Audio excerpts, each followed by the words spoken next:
All right. Good afternoon. Welcome to Spy Chat. I'm Amanda Olkey, Director of Adult Education at the International Spy Museum in Washington, D.C. Thank you so much for joining us today. We have our Executive Director, Chris Costa, leading our conversation today, and he is joined by the Honorable Susan M. Gordon, who's the former Principal Deputy Director of National Intelligence. This is going to be a great conversation. A little bit about Sue, although you may be very familiar with her background. During her more than 30-year career in public service, Sue was also Deputy Director of the National Geospatial-Intelligence Agency and served for 27 years at the Central Intelligence Agency. At CIA, she rose to senior executive positions in each of the agency's 4 directorates: operations, analysis, science, and technology.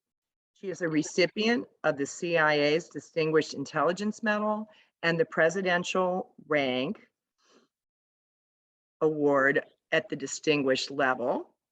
As Principal Deputy Director of National Intelligence from 2017 to 2019, she held the nation's 2nd highest intelligence leadership position. Sue serves on several boards and is a senior fellow at Harvard University's Belfer Center for Science and International Affairs. Now, she's very close to our heart because she is the 2021 recipient of the International Spy Museum's William H. Webster Distinguished Service Award, which she received just last week. Now, before I turn this over to Chris and Sue to talk about the issues that are catching their attention, I have to thank our very, very generous sponsor, the Honorable Mary Beth Long, who serves on the International Spy Museum's Board of Directors, has supported a large number of our spy chats this year, and she has been an incredible sponsor and donor and advocate for the Spy Museum. So we thank you so much, Mary Beth Long. Now, over to you, Chris. Hey, thank you, Amanda, as always, for your great introduction. I'm really honored and privileged to do a spy chat with the Honorable Sue Gordon today in light of, as you mentioned, the fact that Sue just was awarded the William H. Webster Distinguished Service Award. We are very excited to end the year on this high note to hear from Sue on her insights on national security issues. So without further ado, I'm going to dive right in. I'm going to speak briefly today because I know everyone wants to hear Sue's insights. But the big stories I'm tracking won't surprise our audience because it relates to global power competition. We have spent a lot of time this past year answering questions and having great conversations on China and Russia.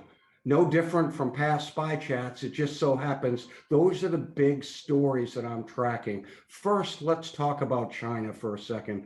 The headline in Wall Street Journal was an article on a secret Chinese port project that cropped up north of Abu Dhabi, or within proximity to Abu Dhabi, the capital of the United Arab Emirate. Of course, UAE are great partners to the United States on multiple levels. The fact that China was building a port certainly wasn't secret. The fact that China was building it for military capabilities took the United States in particular by surprise, and according to the news articles I've read, the Emiratis. But this is consistent with Chinese behavior. They don't view the world through the same lens as the West does, in particular the United States either. So this is something we've been tracking and we are watching. And relatedly, the Wall Street Journal also reported that in a country, very small country in West Africa called I think I'm going to say this right,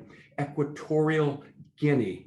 It's on the coast of West Africa, and it has access to the Atlantic Ocean. Similarly, China's building or trying to vie to build a facility there that would allow the Chinese Navy capabilities to move their fleets in for refitting, rearming potentially. So that also is a problem. So we need to continue to watch how China builds their infrastructure globally. This is part and parcel what we've been talking about with respect to global power competition. In Russia, transitioning a bit to GPC from a Russian lens. Russia has been essentially bolstering and conducting troop movements with the Ukraine. It is extremely alarming to the point that President Biden had a summit with Russia and again warned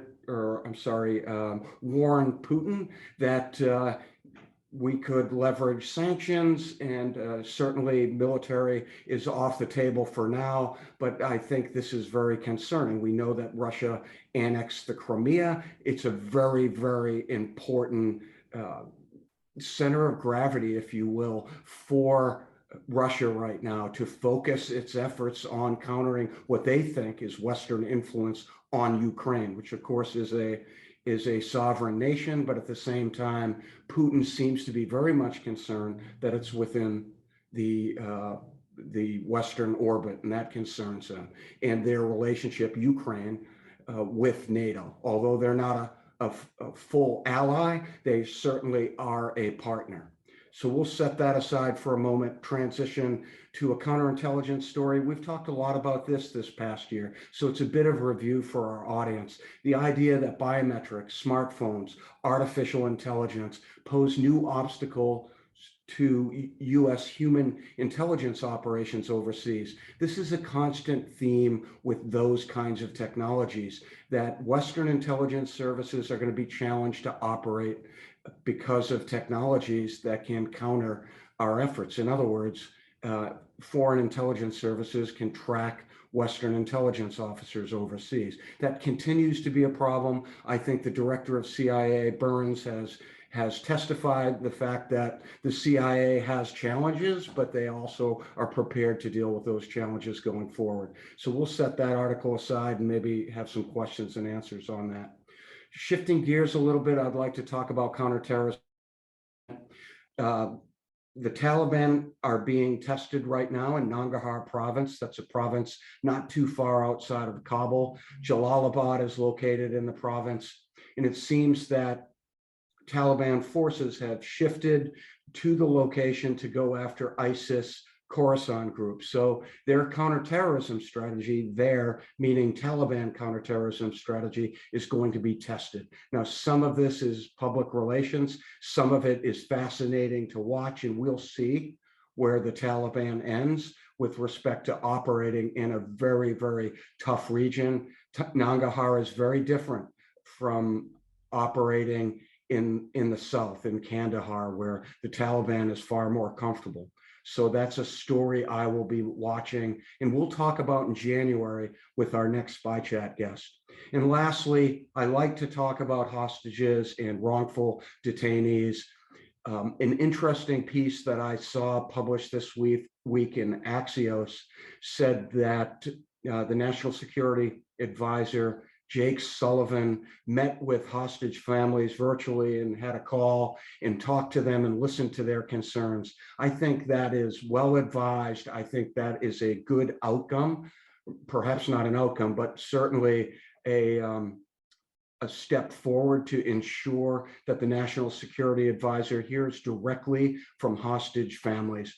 In many cases, they're isolated, they're concerned about their loved ones, certainly, and the United States continues to work on solving those hostage cases and those wrongful detainees. This is a trend that sadly will continue into next year and the years down the line. It is a problem, but I also am confident that the United States government is focused on bringing home Western hostages and those individuals that are wrongfully detained in places like Iran, in places like Venezuela, in places such as Syria.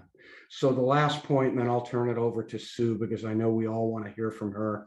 My recommendation this month for a book, and it really dovetails nicely to next month. I don't know if you guys can see this, but the book is called The American War in Afghanistan. It is really an authoritarian, not an authoritarian, Freudian slip, right?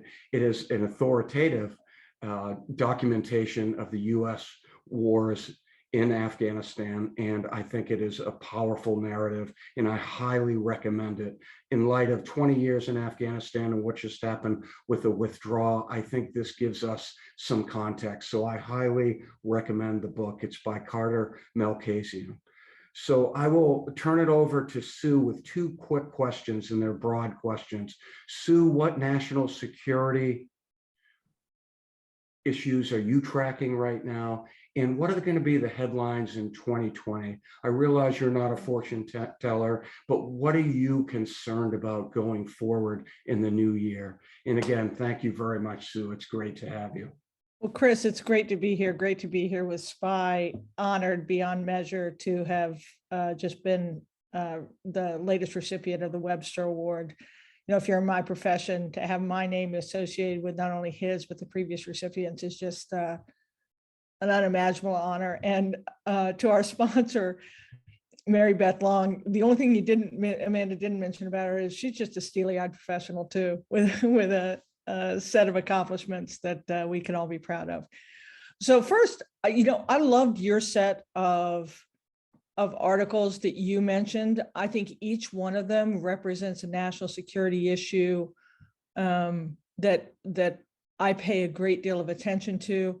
The first with the military activity in the Emirates, you know, that is just the conundrum when it comes to China, because they intertwine legitimate activities with ones that are nefarious. They are offering real advantage to worldwide partners. You know, they're offering deep water ports, and we're not building their deep water ports. They're offering things. The problem is the strings that come with it. And I think it is an interesting challenge for U.S. diplomacy to have conversations with our partners and allies about what is really going on, what they're introducing, while recognizing that suggesting that they not take Chinese investment is probably not a solution that they can effect. So what are their other things? The one thing that is great about that article, and I think this is worth noting, is when we brought the concern to the Emiratis, they acted on it. And I think even though both Russia and China are making offers globally, the US is still a preferred partner when we choose to leap into the fray. So I think that's interesting. I love the story about the challenge of the biometrics and smartphones. I think it has two, maybe three elements that I think are really interesting. One, this is a digital world, and there's just no getting away from it. The way I talk about it with respect to the CIA is they're going to have to learn how to operate in a world where you must be who you are.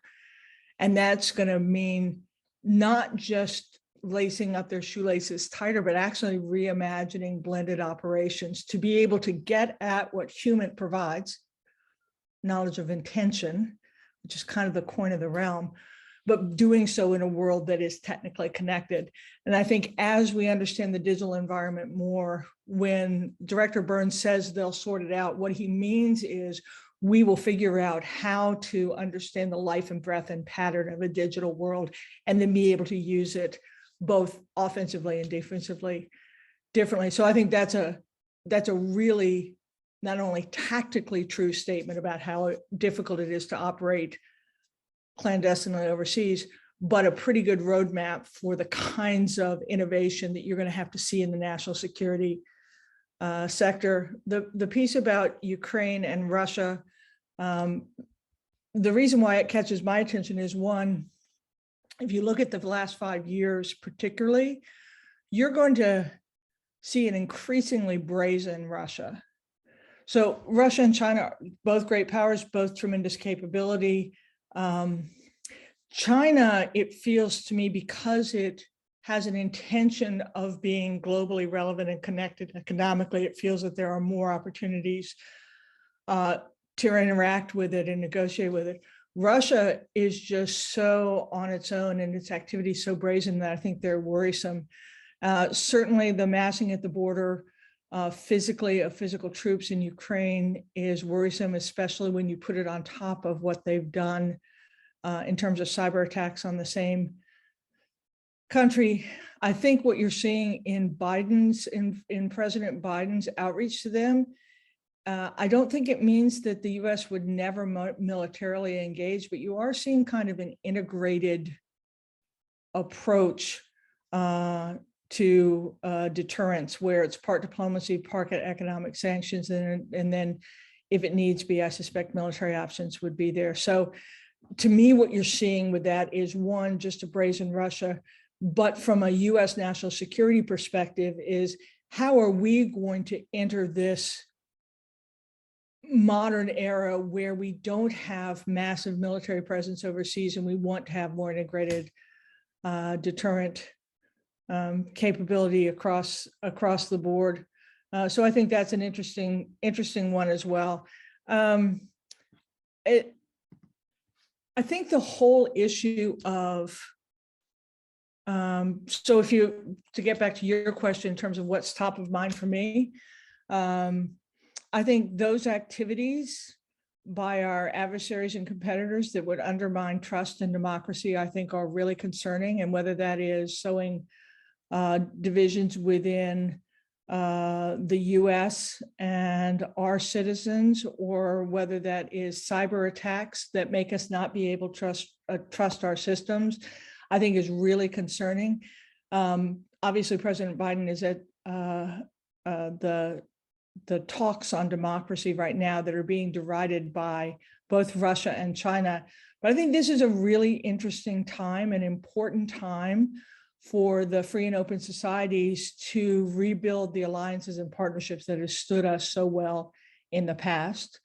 Those partnerships are different from the past, in part because they're not as much based on military and political security as they are on economic security. And so I think what you're going to see is some new approaches to partnership that respects the sovereign choices that nations much have, but still recognizing that we have to protect free and open societies. Cyber is always top of mind to me, mostly because it is a way that any interest can be affected at great distance with no cost, with relative cover of stealth. And what we have seen just in 21 was everything from state actors attacking private companies on supply chain attacks to ransomware going after different parts of our supply chain. And that really is potentially the tip of the iceberg. I'm excited to see the Biden administration, and it was a bit started by the Trump administration as well, trying to figure out how we get public-private partnership to be able to counter these threats. I think there are lots of things that individuals and companies can do to protect themselves, but this isn't a case where the government can say, good luck to you, protect yourself, because these are real nation state actors going after it. And you can imagine an attack on the financial sector or other aspects of our infrastructure that would be really deleterious. So don't sleep on cyber, and don't get habituated to it just because every other week there seems to be a new cyber attack. This is something that we need to both address technically and tactically, but we need some policy to address it. Space is top of mind to me as well. So much of US national security advantage rests on the fact that we have largely used space to be a great supporter and enabler, not only of intelligence advantage, but the ability to affect operations at distance. Not only are our allies, adversaries, and competitors all now in the same space, but we see the rise of counter space activity and those who would deny us the opportunity to do the things that we do. And that's what drove the formation of the Space Force. But I think much like cyber, space is a domain that people perceive as relatively technical and different. And in fact, it is just the way that we do both our business, and it is the thing that will largely be attacked in the future when others want to limit our interests. And so don't just write off things going on in cyber and space as though they are technical activities. They are geopolitical activities affected in a different domain. I think I worry a lot about the underlying ability of our institutions to be able to meet the demands of this very changed, disrupted world. It's not that they're not intentional, but they do need to be modernized to operate at speed in ways that will be most effective to counter those who would do us harm. And so I think even as we are trying to handle things like climate and pandemics and economic instability and insecurity and societal unrest and all the other things coming, don't forget that we need to invest in the institutions in the government that allow us to act with repeatability and fairness and consistency against these things. And so looking at how they're going to build themselves. And then the last is just, I think, continued recognition that an open world means that we have to balance the ability of our private sector to succeed and lead at the same time that we protect the things that must be protected. And that's a new balancing act in a world that is more equivalent in capability, where shutting down or cordoning ourselves off is not going to be necessarily the way that is going to give us advantage. And so there are new tricks that we have to learn there. And if you ask me what book I'm reading right now, Damascus Station, a novel by Dave McCloskey, is one that I'm just in the middle of, and it's just a great read from an insider talking about a pretty interesting portion of our recent history.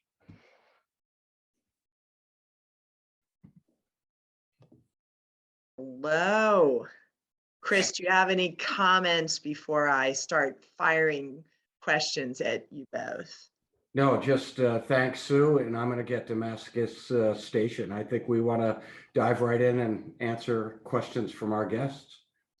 Well, it was so interesting. We had a question that came in a week ago, and it was about the Chinese naval outpost in Equatorial Guinea, which you covered, Chris, but wondering the same question, wondering also about the takeover of the Ugandan airport by the Chinese, and also just, does the Monroe Doctrine have teeth anymore? Are we defending our hemisphere? Are we wagging our finger? Just what does all this mean? Wow, Just a lot.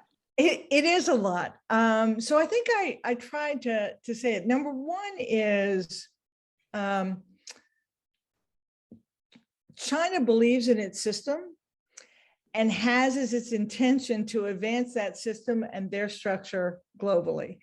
So that is true. They also have recognized that they need to participate globally economically for their own success, right? They must participate externally. And so what you see are real economic actions and real economic offerings to global nations, and then using those in order to advance the ideological and the national security issues that they have. And how do you untangle those things, right? How do you tell a nation, Uganda, that's in need of an airport, that they shouldn't take the airport? And the answer is, well, we have to have the kind of diplomatic relations so that we can show them and hopefully help them negotiate so they're not so bound to a devastating end of relationship outcome for themselves. But I don't think that we're going to be able to say you can't take the money, because again, they have real economic needs. So I think this is going to be a test of our diplomacy. I think it's going to be a test of our investment with allies and partners around the world so that they can understand the choices they're making when they accept that. Is the Monroe Doctrine passé? Not in its intention, but probably in the way it's being affected.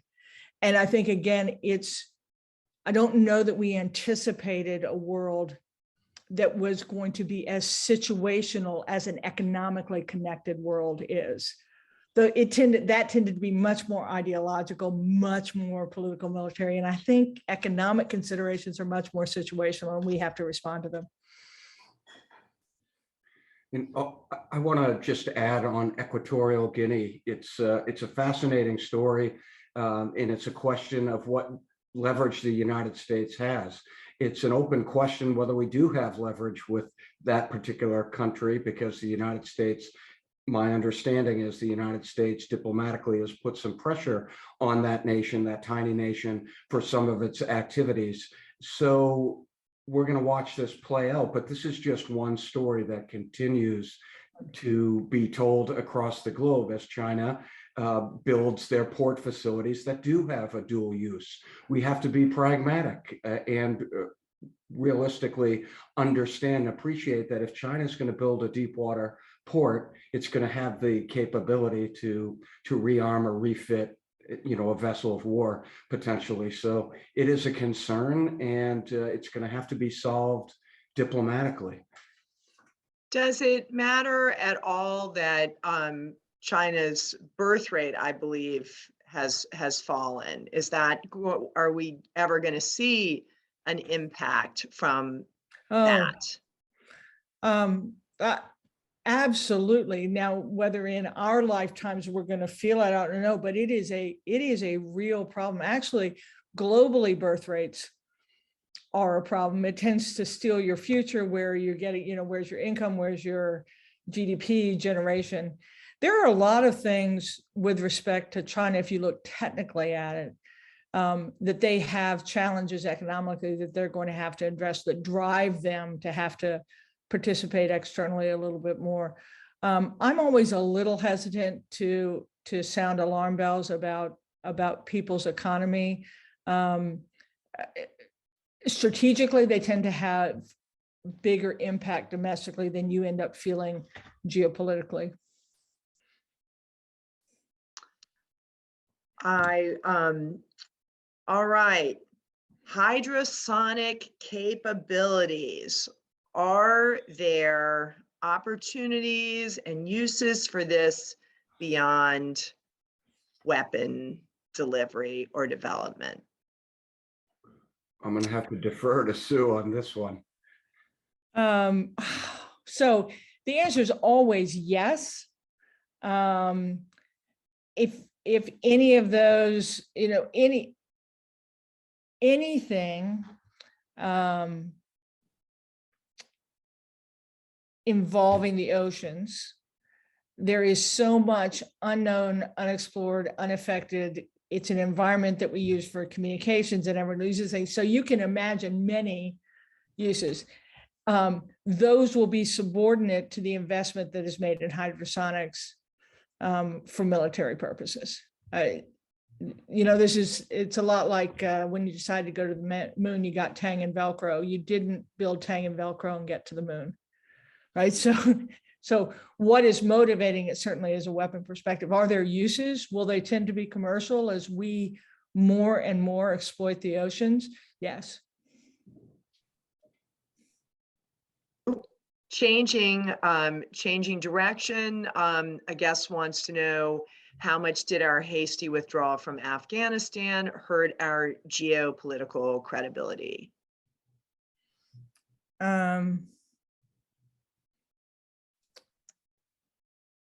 Susan M. Gordon. I think it was a legitimate decision.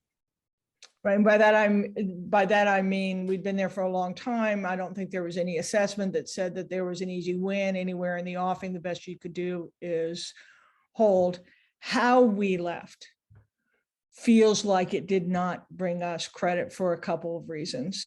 One, we had a bunch of allies and partners that were there solely because we asked them to do, and it's not obvious to me that we prepared them for departure as well as we might. Two, The fact that we suffered the attacks as we did, anytime you depart, it is a huge effort to depart. We did ourselves no favor by announcing our departure. The moment we announced our departure, we gave our adversaries the advantage. And then 3, I think it raises real questions about what the US policy is on humanitarian issues.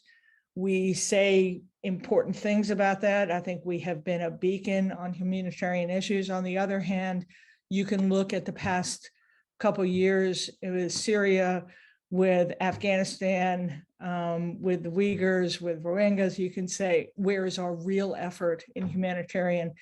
And then the last thing is, do we really have the opportunity, if we don't have physical presence, to have the same understanding of what's happening from a terrorism perspective if we're not there? So do I think it hurt our credibility? Probably. Do I think that there are adversaries and competitors who might wonder how organized we are to make response and might engage in some adventurism?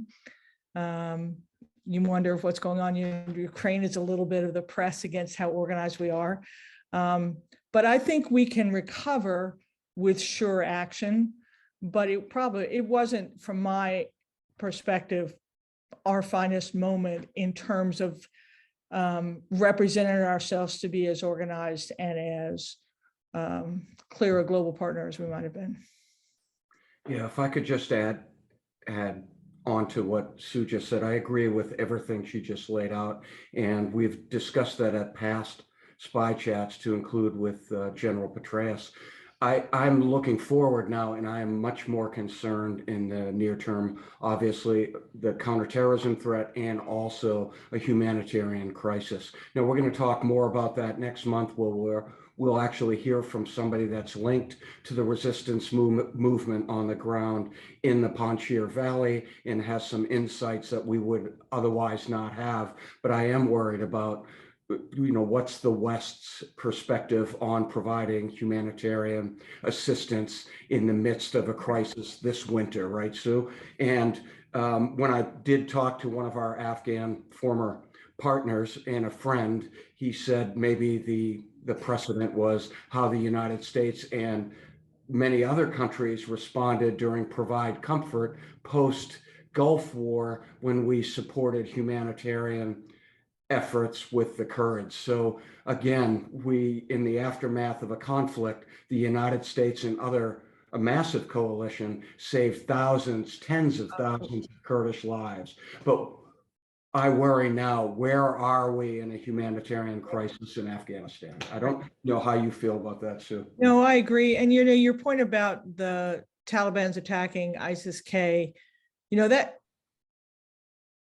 that has tremendous potential to become another humanitarian crisis, because those factions of Taliban, Al-Qaeda, ISIS-K, none of them are friends with each other. Each one has real interest in undermining the other. The responses of each to attack the other is really problematic.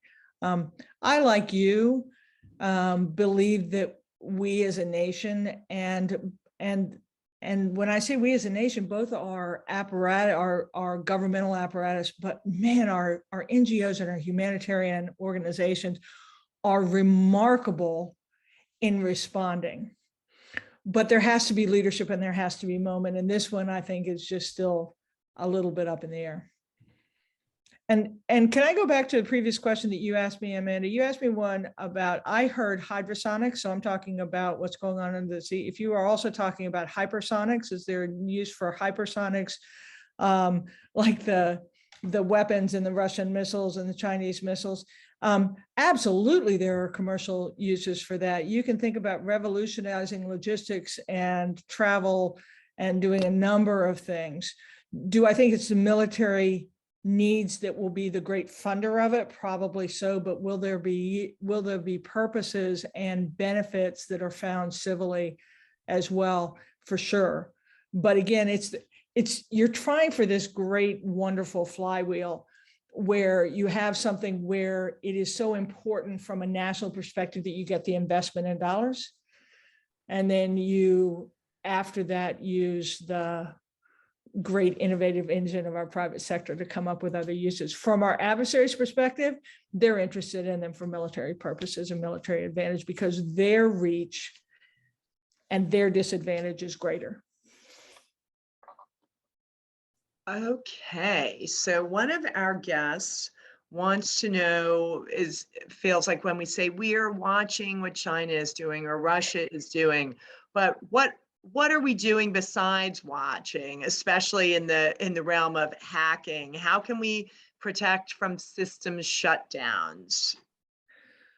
So actually, what are we doing? Darn it. Yeah. So this pesky being a nation of laws is really problematic. And I say that tongue in cheek.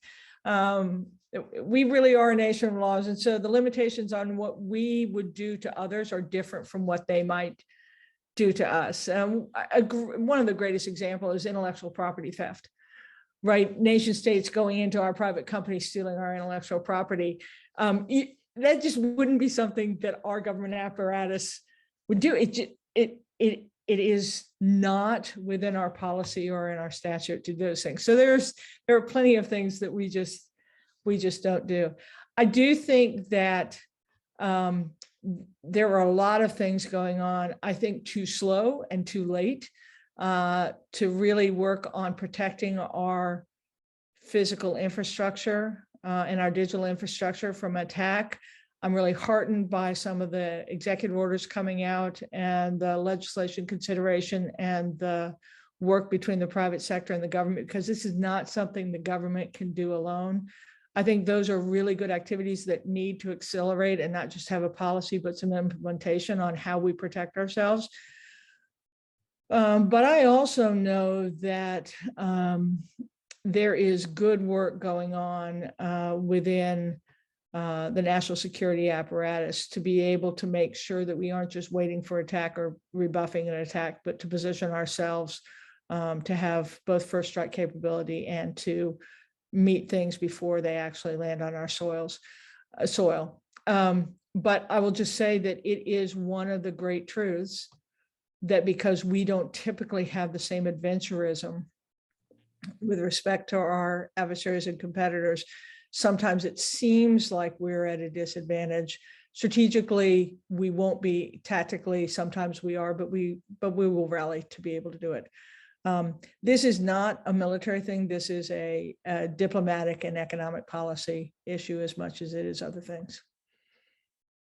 I don't think I would drill down on this question, but you're such a sports person, Sue. So someone says, on the topic of a law-abiding nation, what is the answer to when you play by rules and laws and your enemy is not? What is the outcome? In sports, you usually lose the game, but you have won a lot of games. And so I just thought I would ask that. How do we win when we follow the rules and others don't? Not to heap too much credit on my previous profession, but one of the reasons why you have an intelligence apparatus is to be able to see what's coming before it's manifest and to allow decision-making ahead of time. And so I think that's where I still in the game, that's where I put the pressure. I think this is a massively different world. I would work so hard to be able to understand what's going on digitally, how the interests are changing, how warfighting is changing, where the nodes are, where the weaknesses are, be able to see that so clearly so that we can develop capability to be prepared, either to be preemptive if we feel the kind of threat that we must beat to the punch, and also to just prevail in any sort of conflict. So if you ask me how you do it, is you just know a little bit more, a little bit sooner. The challenge right now is everyone's capabilities are changing so fast. Their doctrine is changing so fast that a lot of the historic understanding we have of how things will work is changing faster than we need to be able to respond. I will give the audience a bit of confidence, though. What we see is an incredible growth in capabilities. What we know we have a great advantage in is the operational implementation of capability. It's one thing to have a weapon to do something. It's quite another to make that weapon perform in an integrated fashion in order to achieve an outcome. And that is true whether that is a physical weapon or whether that is a cyber weapon. So joint operations and ability to operate jointly is one of our advantages and one of the challenges that they are still going to have. But I will say intelligence, if you wonder why you spend so much money as a nation on our intelligence capabilities, is hoping that we will know enough ahead of time so we can act before our hand is forced. Okay, people liked the sports thing. So Are you going to keep going on that, Amanda? but in a different way. Okay, I'm ready. It sounds jolly, but it's not. Is it okay? What do we think about sending our athletes to the Olympics in February? Oh, this is so funny. This is such a hard personal question for me because the last time we did that was in 1980. Right. And I had so many friends who were denied the opportunity to go participate in the Olympics over it. I actually think it's a clever first ploy to not support it diplomatically, but not keep people from participating in it. I do. I think that's a clever first move. I think, interestingly enough, I think it's, when I think about China and Taiwan, one of the things I would have said is I don't think China will attack Taiwan in a meaningful way this year because they won't want to disrupt the Olympics. Because I think it is a big piece of who they want to be and whatever. So I think there are two things going on. How do you use that from a governmental perspective as a deterrent?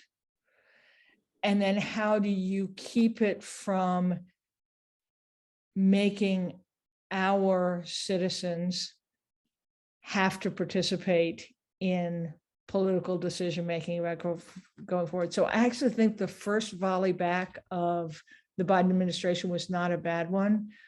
Just emotionally, I think that will have to be a hard, big decision on something. And if we did it based on humanitarian reasons, would I feel better about that? This is a really great question. I wish I could come back with you in a week and give a much more thoughtful response. You can write me one and I can share it with our guest list. To whomever asked this question, it is a really interesting one to me. It is a really interesting one to me. I think before we ask our athletes to pay that price, we better decide what the US policy is on a whole bunch of other issues regarding China. And don't just make the Olympics be the catchy thing that we stand, but where are our other policies? Because there are a lot of other unacceptable behaviors going on that seem to be going on with our actions. So that's probably my better answer. Well, I knew as an athlete that you would feel the pain of people who have trained so hard. I was not one of them, but I had friends that were that good. Yeah.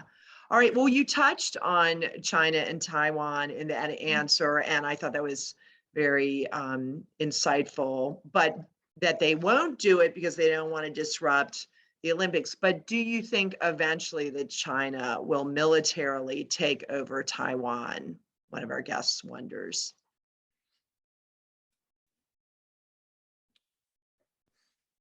And that will be a big move if they decide to do it. It's certainly Chinese policy and doctrine. You've had more direct, open statements by Xi about that. I don't know that they believe they are ready militarily to be prepared for the response that they would have if they did it. So right now, I think it's almost their readiness that's the biggest impediment. I still believe that with China, we have more avenues for negotiation to avert things because of our economic interdependence than we do with some others. but it is certainly their intention. If their hand is forced, I wouldn't be surprised, but I think there are a lot of steps between now and then, including their capabilities and their ability to deal with a massive military campaign.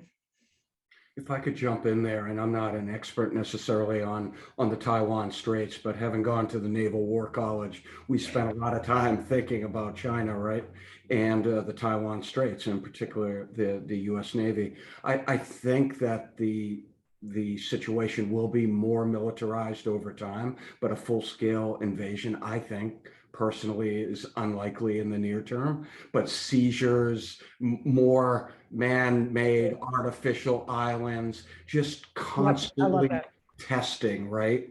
I mean, that's what I'm seeing. And I think we are, the United States in this case, is being tested on multiple levels. That's what we see with Putin. That's what we see with China. And it is a complex world. And I think some of our partners are viewing what happened in Afghanistan, the poor execution of a withdrawal that sent a signal, and we are going to be tested, even though inevitably we were going to leave Afghanistan anyway under any administration. So. Chris, I think that's a perfect answer and a perfect description of the world. I use a little different terms where I think the world is vibrating. And because I don't think no one understands the red lines right now, everyone's trying very hard to both stay beneath them and find out where they are. The unfortunate piece of this is that while that testing is going on, capabilities are increasing. So if you have miscalculation, or if you engage, you're going to be engaging with adversaries and competitors who are much more capable than they were a minute before. So while we don't have the open engagement, we have this kind of test and escalation at the same time. It is a fraught moment. Sue, one of our guests wants to know, what do you mean by the red lines?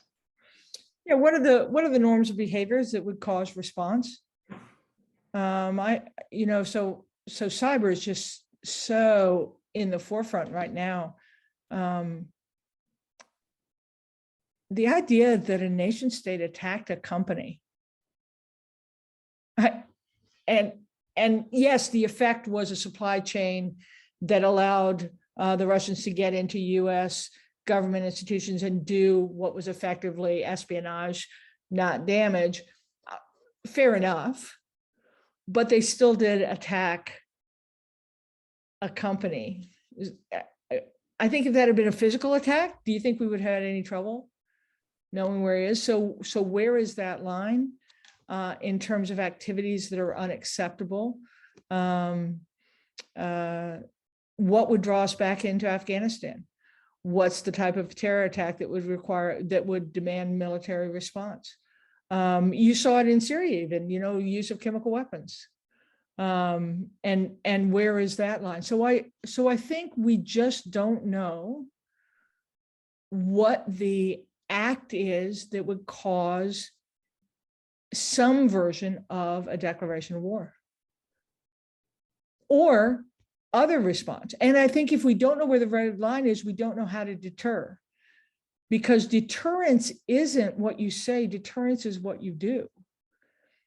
How do you think anyone's doing on deterrence right now?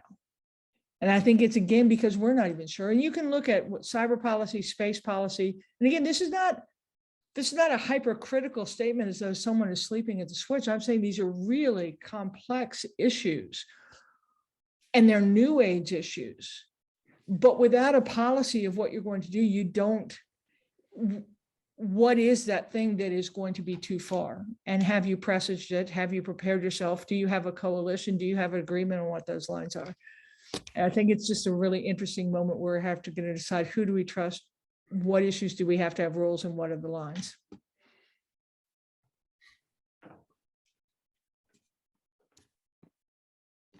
Sometimes my computer doesn't want me to talk anymore, but do you consider China a lone wolf?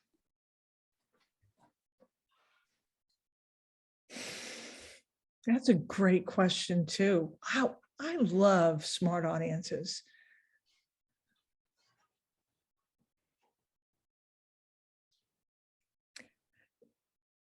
They certainly are a great power with individual interests, without a huge set of alliances around them whose interests they are also advancing. So in that sense, I guess I could get to a lone wolf, but they are too integrated into the economies of the world right now. And I think that's an interesting question of, does that produce opportunity for negotiation?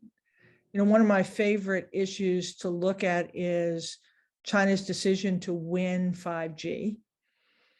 And they made the decision to be preeminent in 5G at the same time that Western nations were making decisions about what they wanted to invest in technically and not. And we wake up one day to find that basically China is controlling a whole telecommunications stack that's important. And at the same time, we're trying to figure out how we got in that situation. We're trying to get our allies and partners to not buy into it. The problem is they have two problems. One is they need the infrastructure that China is offering, and two, they need the investment that China is offering.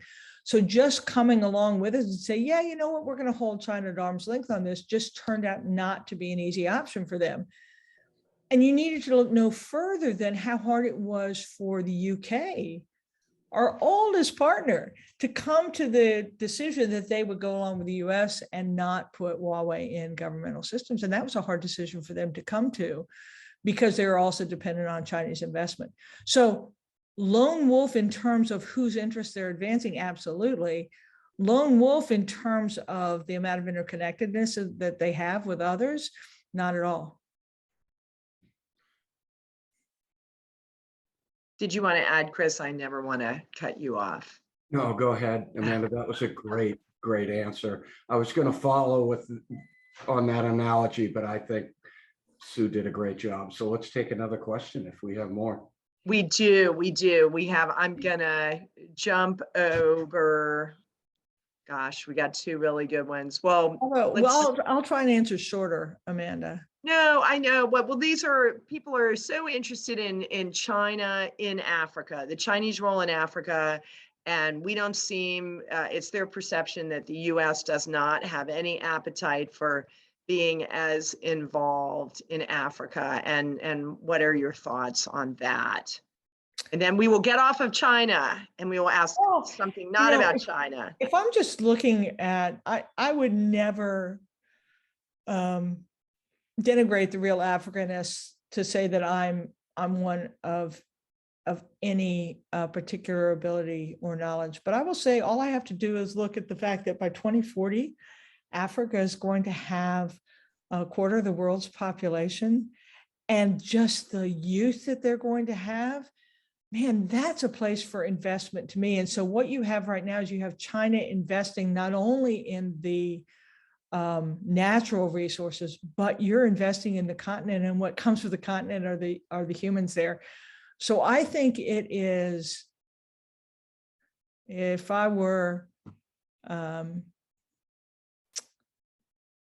I think Africa is worth investing in. I don't know that US has decided that that is a particular focus, or whether it will take China's focus to get us to recognize what Africa represents in terms of world influence in the coming years. I think it's worth of our investment from that perspective, just knowing how much of civilization is going to go through that continent in the coming years.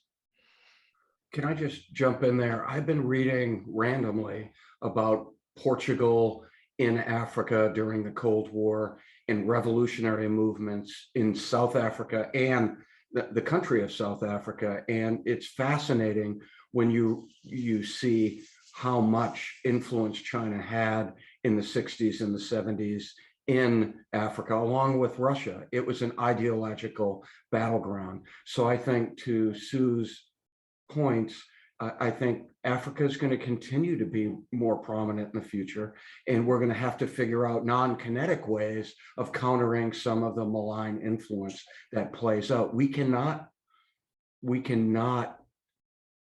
fail to pay attention to Africa. We have to continue to figure out how to counter that influence in a constructive way, because again, we're not gonna have, at least in the near future, over-militarized solutions. Right. All right, Sue, you got to answer this fast because there's a final question I got to ask you. Okay. Is North Korea a real threat to international peace? You know, just a 10-second answer. Yes, any nation state that is on the path of acquiring nuclear capability and that we believe would not act as responsibly as some is a threat. Nuclear, we don't talk enough about the potential of nuclear capability in the wrong hands, but this is certainly a worrisome situation. All right. The final thing I want to ask you, because you're so inspirational on this, and we often have young listeners, young watchers, what would you say to a young person who wants to get involved in this business? How do they go about it? And sometimes these are, 12-year-old kids. Chris has a special fan that loves to watch. So, yeah. So first, I would just say free and open societies are the best.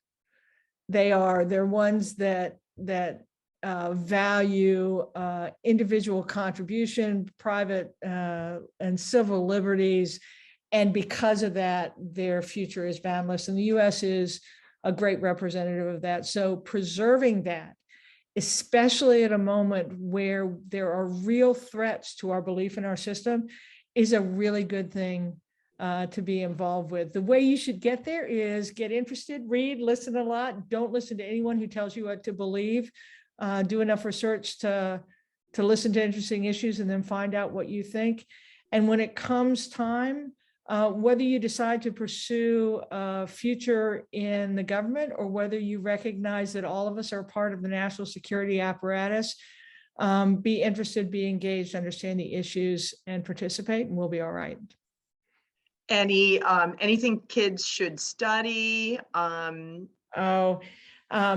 It is a technical world, and so no one is going to be very successful in the future if you don't, if you're not a conversant and comfortable with technology. But I would tell you that be a great reader. Critical thinking will still turn out to be the most important coin of the realm, even in the technical world, and understand that it's the outcome we seek, not the things that we do, that are the really interesting ones. And those will keep you vibrant and interested in learning and growing, as I've tried to do throughout my career. Chris, before I wrap it up, sir, do you have anything to say? No, that was a powerful message. I think we should end on that note. And I know who that 12-year-old is, and we have a great diverse audience out there. So I just want to thank everyone and thank Sue for joining us today and participating in Spy Chat. We look forward to future Spy Chats. We can't do it without the support from the community. We have quite a following thanks to the Spy Museum team and thanks to the luminaries we bring onto the program like Sue. Sue, thank you very much. Happy holidays, everyone. We look forward to kicking off Spy Chat again in January. Thank you very much, everyone. Thanks, everyone. Great. Everyone, take care. We'll see you next year on January 20th. Check out our website for details on the program with Ali Nazari. He is the head of foreign relations for the National Resistance Front of Afghanistan. That is going to be really cool. We're cooking up other things behind the scenes. check out the website to sign up for those. They'll be posting soon. And if you want to give Spy a holiday present, you know, we don't mind if you make a donation to us, and you'll find a way to do that on our website as well. Everyone, take care. Happy holidays. Watch some cool spy movies and read some cool spy books if you get any kind of winter break. Bye, everyone.